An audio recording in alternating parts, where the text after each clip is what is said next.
Préparer du thé chinois est un travail assez compliqué et exigeant. Les feuilles de thé, les outils et chaque étape comptent.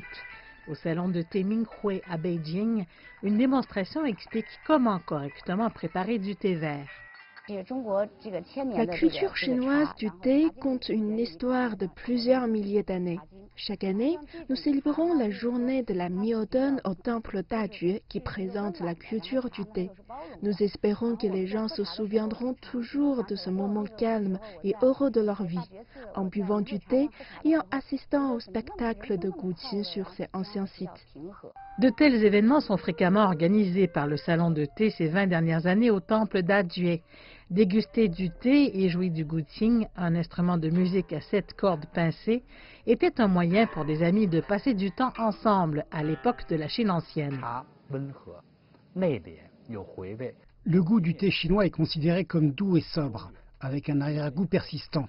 Et le son du guqin est considéré comme lourd et riche, inspirant des sentiments positifs au fond du cœur. Les deux formes d'art donnent aux gens une sensation de chaleur et de douceur semblable au jade et sont profondément appréciés des Chinois. Les visiteurs viennent soit pour déguster du thé, soit pour apprécier l'architecture ancienne. Certains s'habillent même entièrement de costumes traditionnels pour invoquer l'histoire. Boire une tasse de thé ici, dans ce temple vieux de près de 1000 ans, est une véritable expérience. Depuis des décennies, le salon de thé fait la promotion de la culture du thé chinois auprès de différentes personnes qui viennent ici pour profiter de l'ambiance. Cette année, en raison de la pandémie, ils essaient quelque chose à l'étranger. Dans le lointain Luxembourg, une célébration similaire a eu lieu.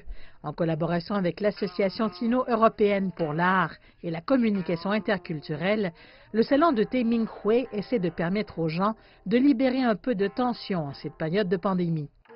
Nous avons organisé des cérémonies de thé wenshi pour des amis français, afin de leur faire découvrir cette façon traditionnelle de boire du thé qui est origine de la dynastie des Tang. J'ai l'impression que les Français sont vraiment intéressés par ça. Le Luxembourg est la 5e étape de cette célébration du thé en Europe au cours des 5 derniers mois, après que la France eut accueilli plusieurs événements semblables.